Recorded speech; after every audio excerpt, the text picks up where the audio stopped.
The galaxy had changed. Systems once obedient to the Dominion now sent ships and supplies to human-controlled sectors. Alien colonies, long oppressed and silenced, were beginning to rise openly. The whispers that had started in shadowy corners of space had grown into a storm. Impossible to ignore. Humanity was no longer the underdog. It was a reckoning.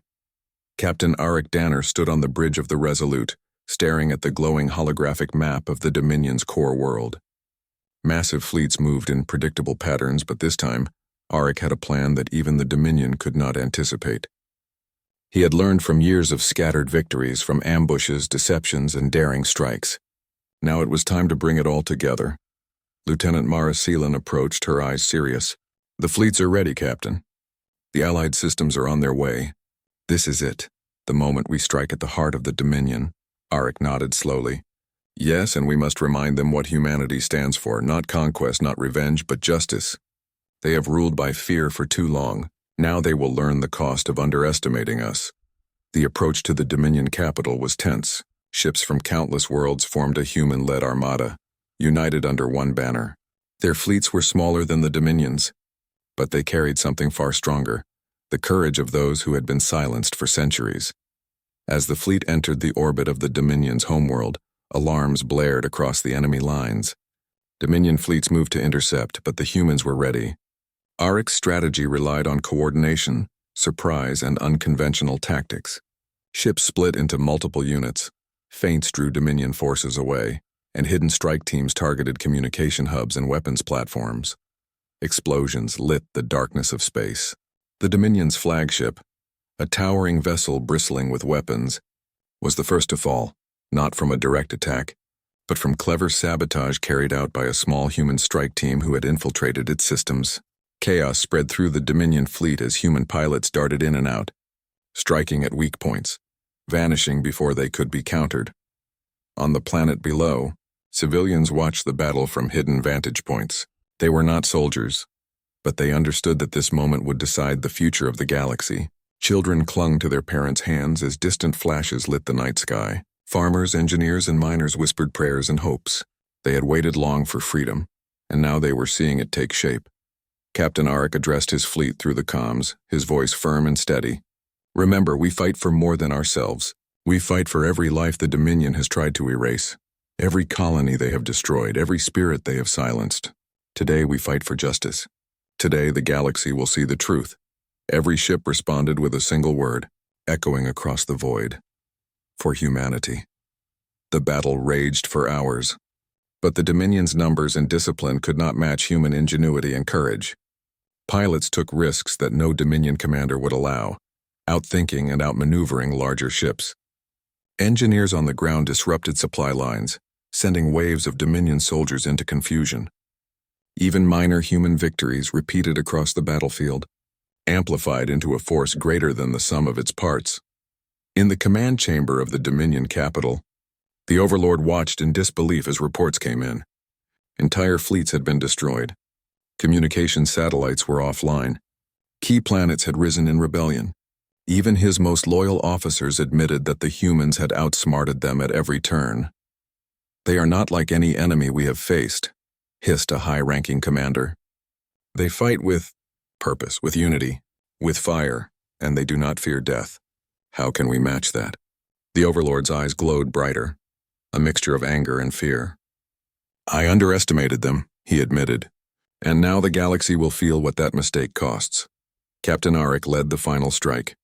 His plan relied on timing and coordination, bringing the full might of the human-led armada to bear on the Dominion's central command structure. As the Resolute pierced the capital's orbital defenses, Mara and her team disabled the planet's main weapon platforms, allowing the Allied fleet to land on key surface points without facing total annihilation. Human and Allied soldiers fought with unmatched determination. The Dominion, for all its power and technology, could not predict the resolve of beings fighting not for empire, but for freedom. Every inch of ground gained inspired hope. Every captured post was a reminder that tyranny could be broken. In the central plaza of the Dominion capital, Captain Arik and a small team arrived to confront the Overlord. The streets were filled with citizens emerging from hiding, their eyes wide with cautious hope. "Your reign is over," Arik declared, standing tall before the alien leader. You have ruled by fear, by erasing lives, by silencing entire species. Today, the galaxy remembers what you tried to destroy. Today, humanity and its allies take back the stars. The Overlord's gaze was cold, but for the first time, uncertainty flickered across his expression. He had fought countless wars, but he had never faced an opponent like this. Opponents who fought with intelligence, courage, and unity beyond measure. The battle was not just about destruction. It was about a lesson. Dominion forces surrendered on multiple fronts as they realized resistance was futile. Alien species previously oppressed stepped forward to claim their freedom. Engineers repaired systems, medics helped civilians, and leaders worked alongside humans to stabilize the planet. Captain Arik walked among the liberated citizens. Children ran past him with smiles, and elders spoke words of gratitude he had never expected to hear. Humanity had not conquered this world, they had freed it. And in that freedom, the galaxy saw the true power of human spirit. From orbit, Mara watched the activity below, her eyes reflecting the glow of liberated cities.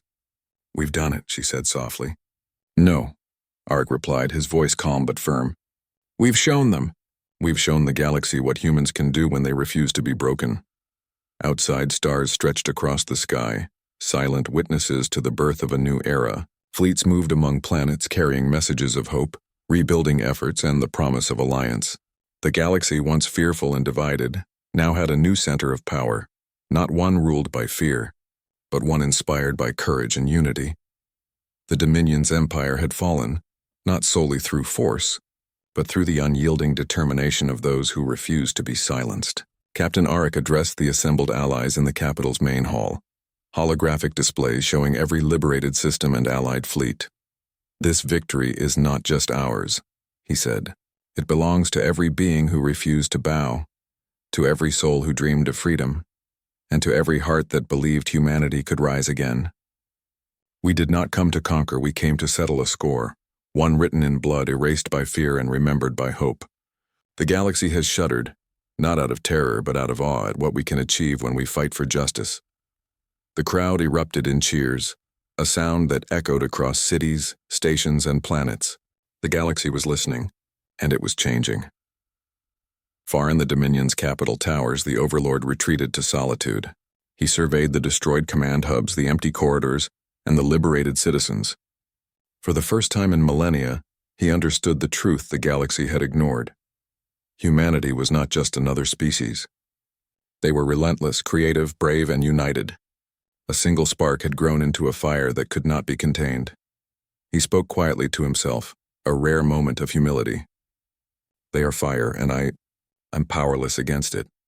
Captain Arik returned to the Resolute, looking out at the stars. The galaxy was vast, but for the first time it felt alive in a new way. Systems once forgotten, planets once oppressed, and peoples once silenced now looked to the stars with hope. Humanity had taken its place, not as conquerors but as defenders of justice. Lieutenant Mara stood beside him. What now? She asked. Arik smiled faintly. Now, we ensure this freedom lasts. We teach, we help, and we guard it. Humanity has settled the score. But the galaxy has only just begun to remember what it means to be free. The stars stretched endlessly, reflecting the brilliance of a galaxy forever changed. From the smallest world to the largest fleet, every being knew one truth.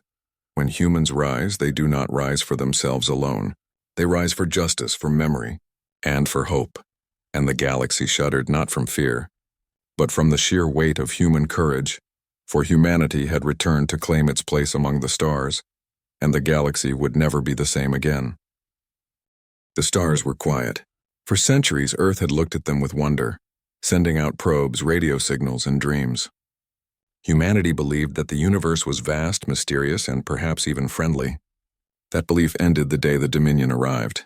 The Dominion was not a curious neighbor. It was an empire, old and arrogant, ruling hundreds of star systems. To them, new species were not friends to meet, but subjects to conquer.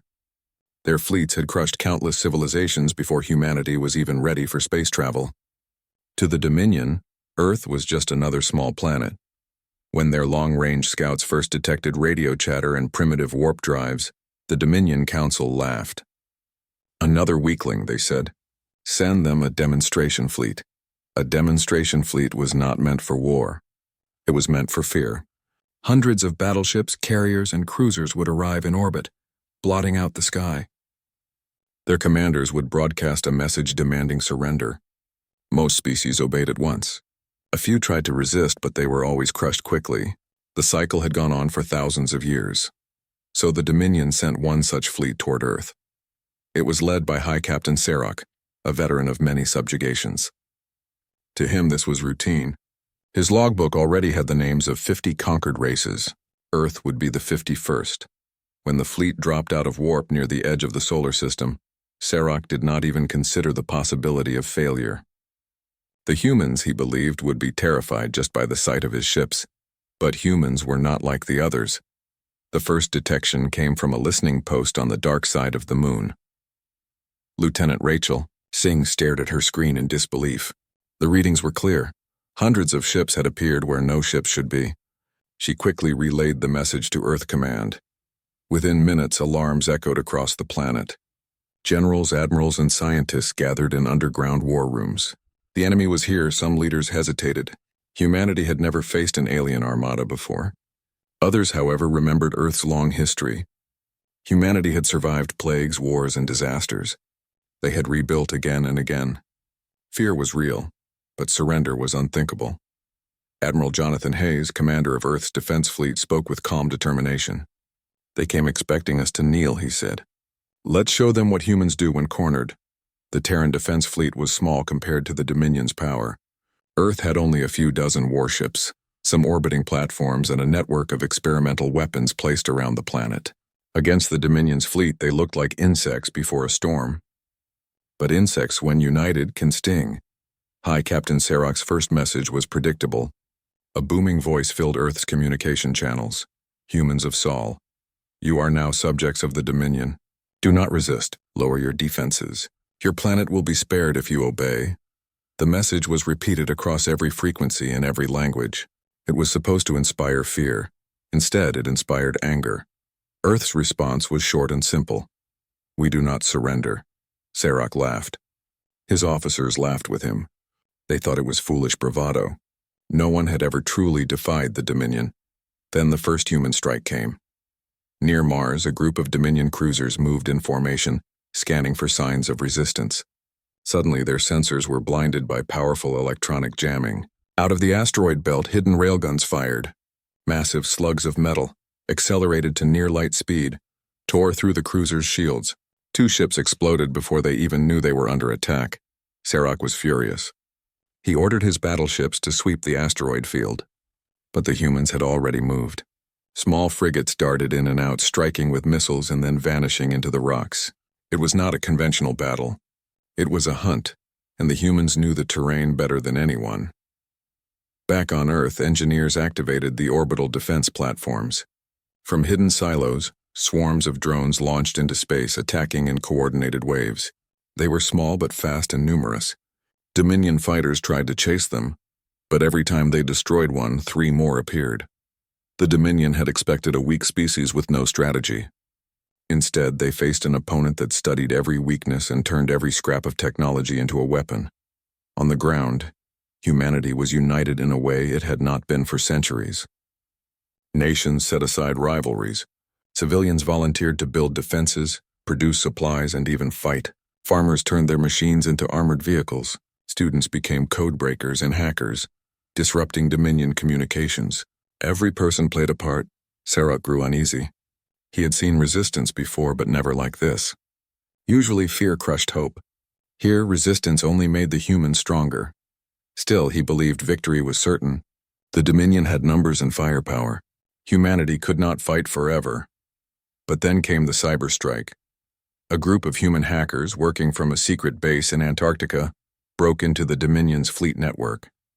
It was a near impossible task, but humanity's unpredictable way of thinking confused Dominion firewalls. For minutes, Dominion ships received false orders. Some fired on their own allies. Others powered down at the worst possible time. In the chaos, Earth's fleet scored victory after victory. One Dominion carrier, larger than any human city, fell to a concentrated strike of missiles and railgun fire.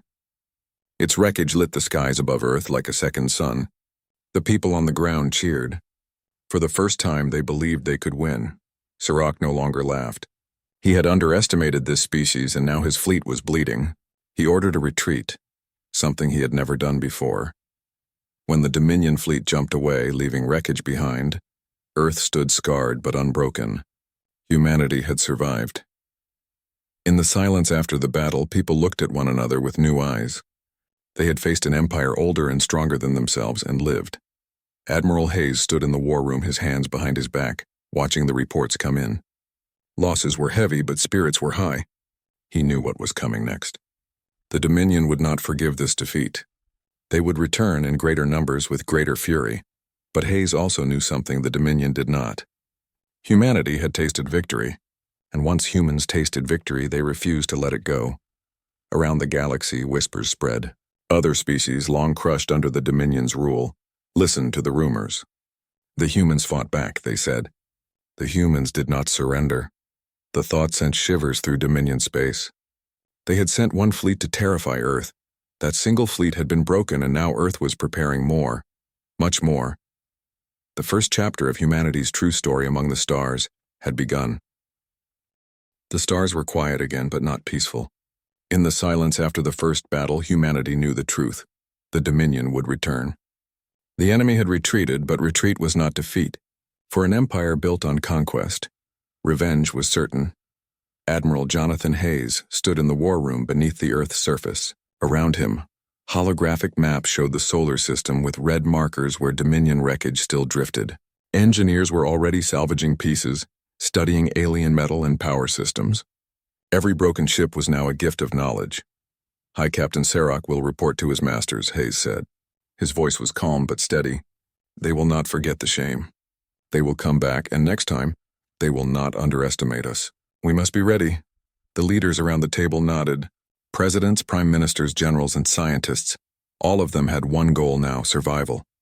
Humanity had argued for centuries, fought wars among themselves, but now they stood united. In factories across Earth, machines roared day and night. Civilian industries turned into war industries. Car plants built engines for warships. Mining companies drilled deeper into the asteroids to supply the metals needed for hulls. Space stations expanded into shipyards. Every colony joined the effort. Mars gave steel and fuel. The Moon built reactors. Orbital stations became docking hubs. Even the smallest outposts sent what they could: food, supplies, or manpower. Scientists worked without rest. Dominion wreckage revealed new materials, stronger alloys, and faster engines. Earth's brightest minds studied alien shield technology, trying to copy it. They did not succeed fully, but they created something unique: hybrid human-alien ships. Faster than before, tougher than before. Dr. Amina Chen, one of Earth's leading scientists, explained it simply. We cannot match the Dominion in numbers, but we can beat them with ideas. Human ideas. We see solutions they overlook. Recruitment stations overflowed. Men and women lined up to join the defense fleets. Some were trained pilots, others were miners, engineers, or even farmers. It did not matter. Everyone wanted to fight. Everyone wanted to protect Earth. Training camps filled with new recruits. Veterans of the first battle taught them how to fly, how to fire, and how to survive. They explained the enemy's patterns, their weaknesses, and their pride. The Dominion believes we are weak, one veteran told a group of cadets. Let's make them believe it, then strike when they least expect it. Meanwhile, far away in the Dominion's capital world, High Captain Sirach stood before the council. His head was lowered in shame. The council chamber was vast, filled with towering figures of the Dominion elite.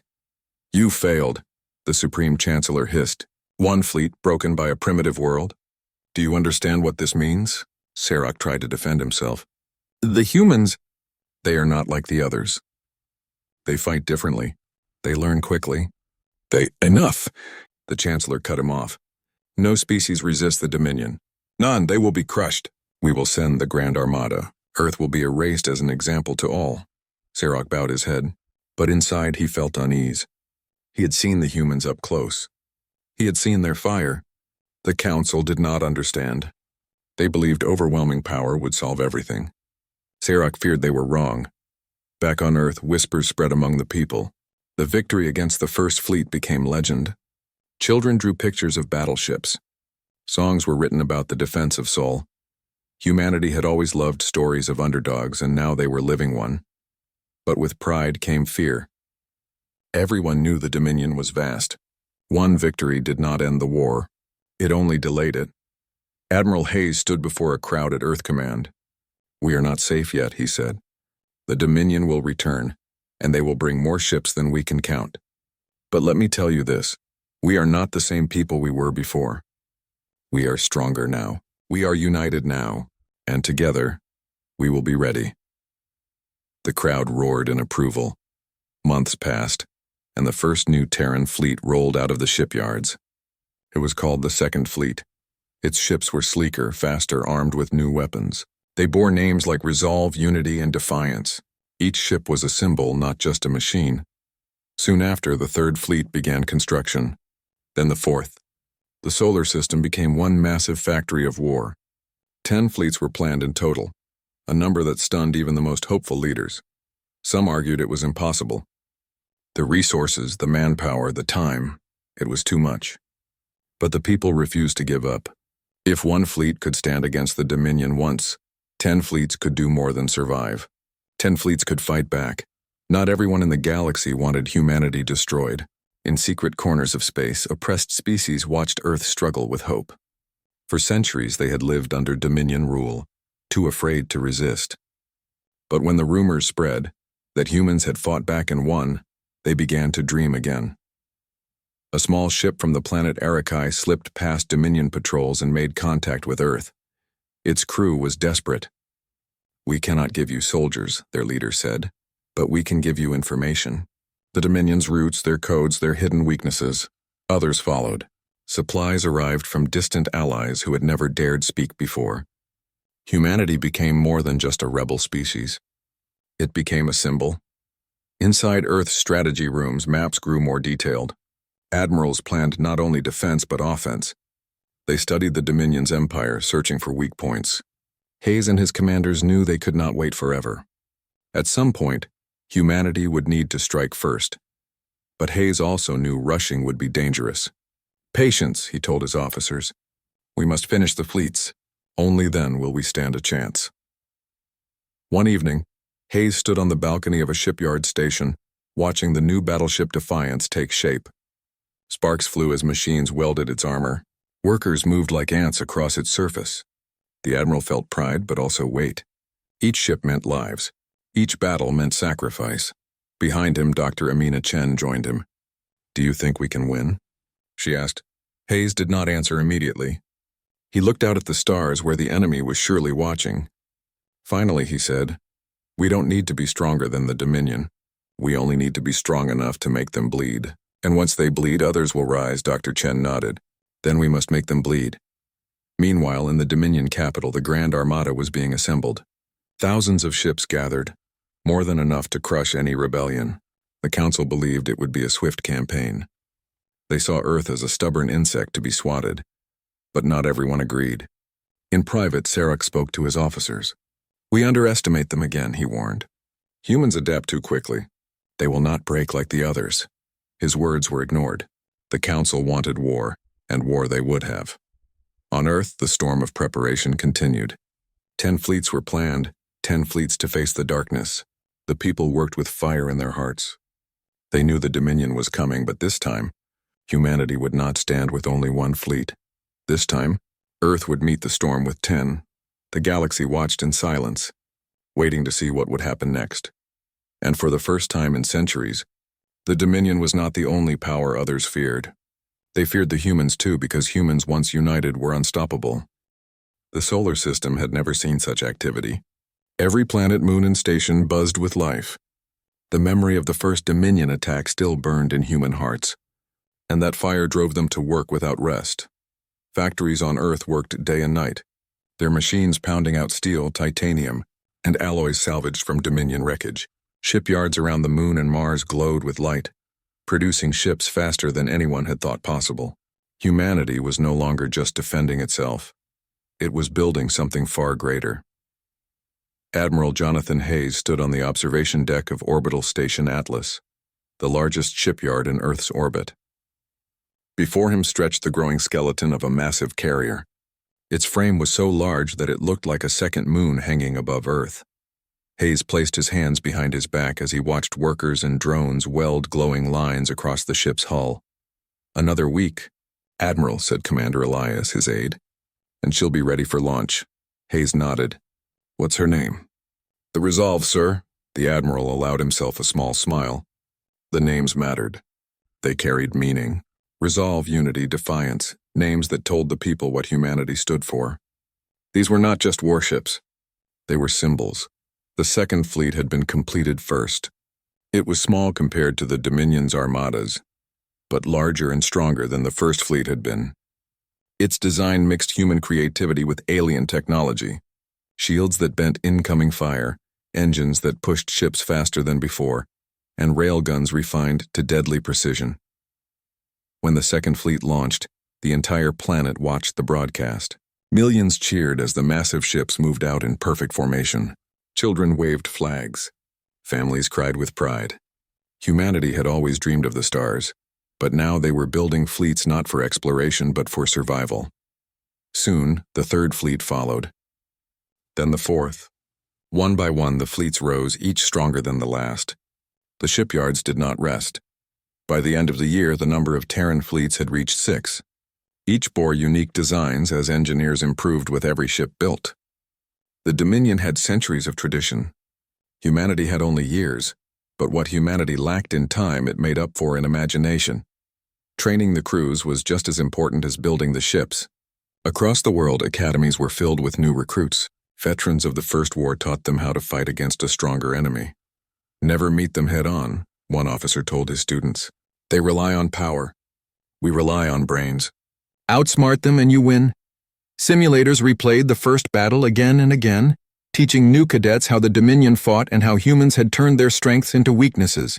Every lesson ended with the same words: never surrender, never bow. Pilots learned to fly in tight formations. Engineers learned to repair ships under fire.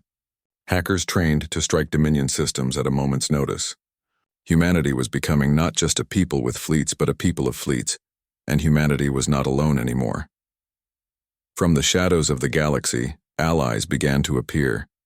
They came quietly, afraid of Dominion spies, but each one brought hope.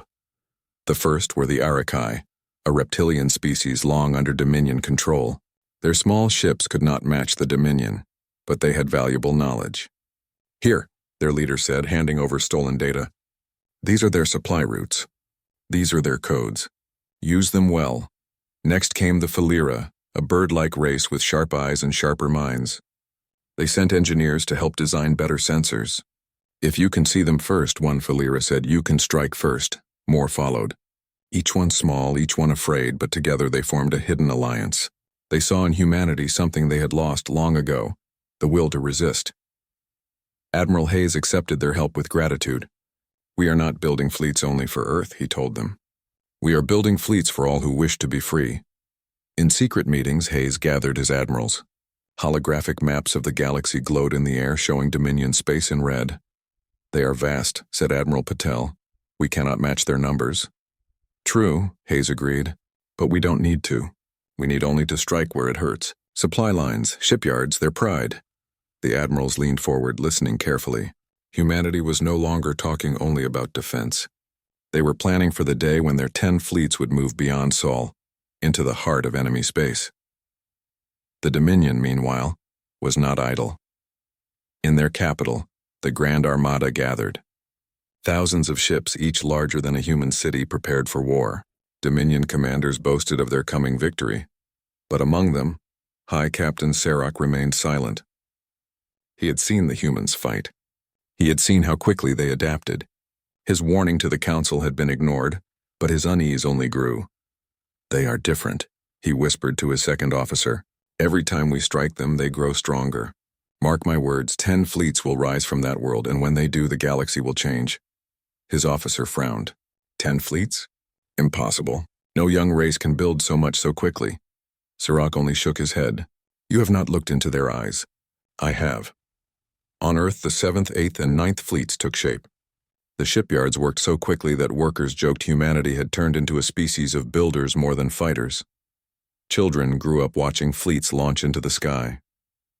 To them, it was normal. To them, ships like Defiance and Resolve were not miracles, but promises of safety. At night, the cities glowed with lights, but above them, even brighter lights moved, the lights of human warships patrolling the heavens.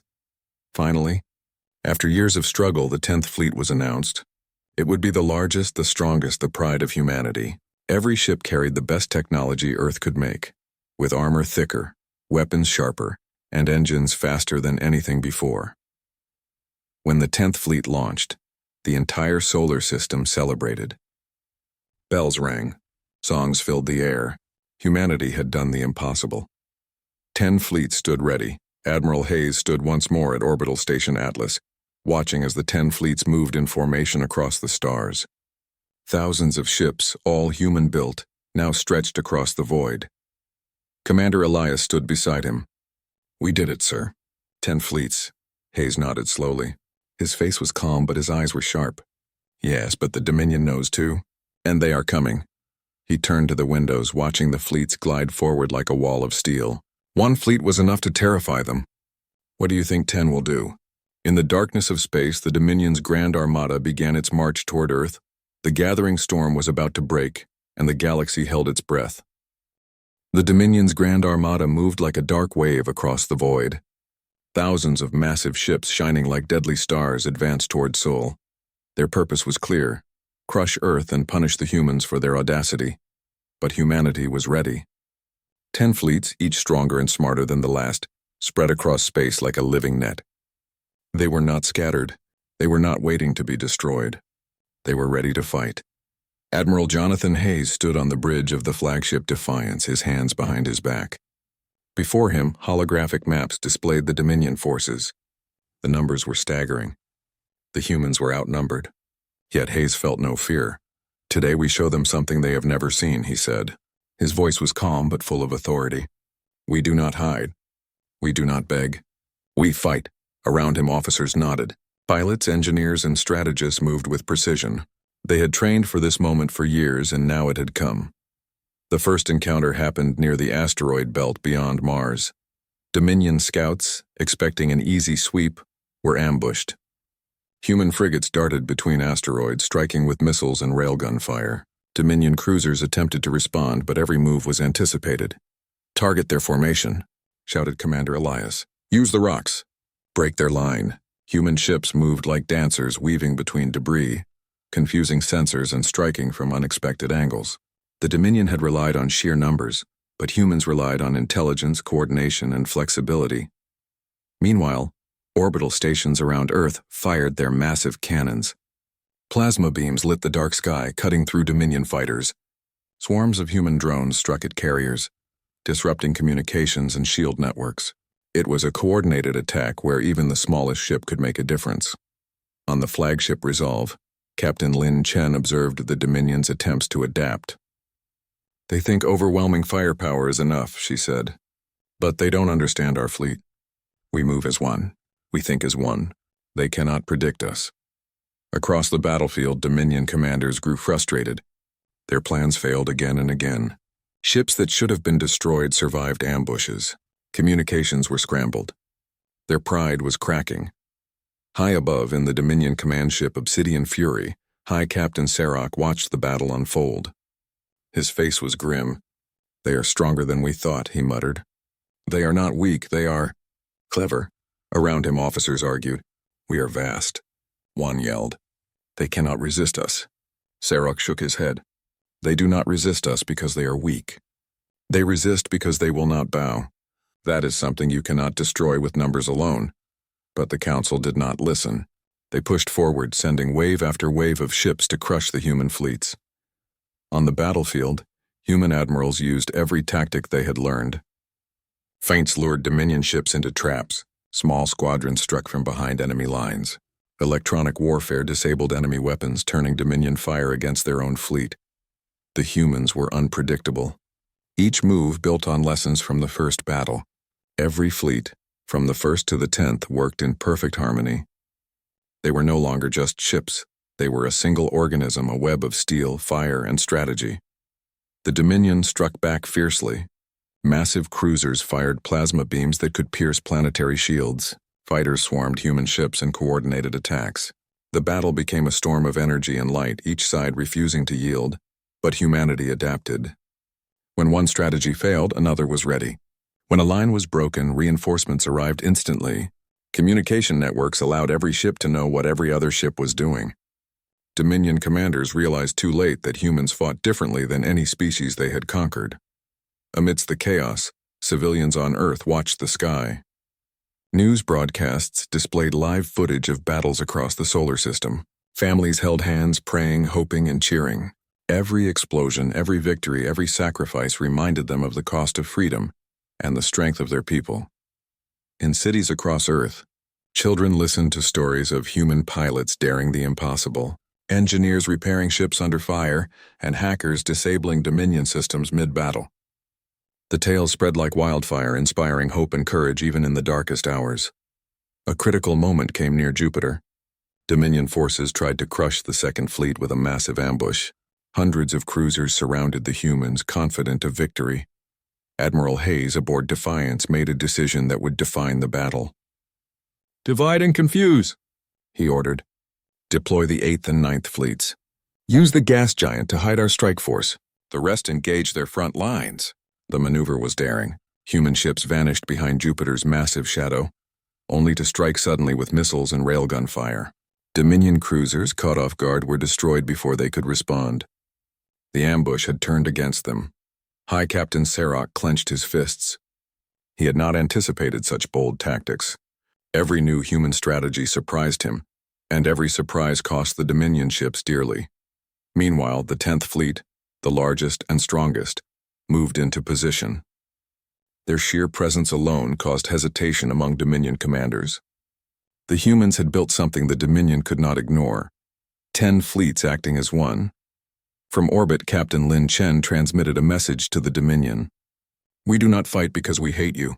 We fight because we will not be conquered. Leave now, or learn what humanity can do when united." Sarge's communication officer shook his head. "They are mocking us," he shouted. Sarge, however, remained calm. "No, they are showing us why we underestimated them. This is not mockery. This is warning." The battle raged for days. Each fleet played its role perfectly. The First Fleet engaged directly, absorbing attacks and drawing fire. The Second and Third Fleets performed flanking maneuvers.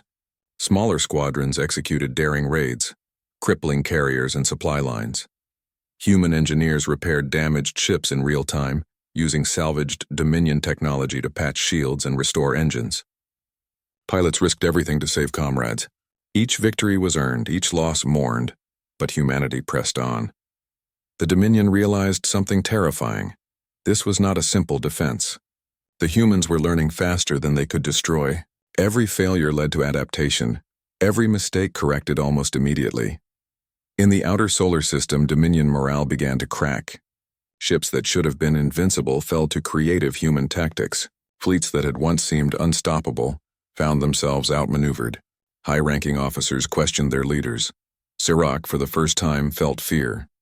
Not for himself, but for the future of his empire. He had faced resistance before, but never resistance like this. These humans were not just fighters. They were survivors, thinkers, and collaborators. Back on Earth, Admiral Hayes watched the newsfeed. Thousands of human lives had been risked, but the fleets were holding. "They thought one fleet was enough to terrify us," he said softly. "Now they see 10, and they will learn that humans do not surrender." By the end of the battle, the Dominion was forced to retreat. Their armada, once a symbol of unstoppable power, limped away in disarray. Ships that survived were battered, morale shattered. For the first time in centuries, the Dominion had been humbled. Across the galaxy, other species took note. Whispers spread, the humans can fight an empire and survive. On Earth, victory was celebrated, but there was no time for complacency. Humanity had won this battle, but the war was far from over. The 10 fleets stood ready, a shield and a sword awaiting the next challenge. Admiral Hayes addressed the crews, the scientists, and the allies who had aided humanity. "We have faced the storm," he said, "and we have stood. But this is only the beginning. The Dominion will return, and when they do, we must be stronger, faster, smarter. We are humanity. We do not bow. We do not break. We endure. The fleets roared their engines in unison, a sound that echoed across space. 10 fleets united, unyielding, unstoppable. The Dominion had learned something that would haunt them forever. One fleet had been broken by humans. 10 fleets would not just break them, they would define the future of the galaxy.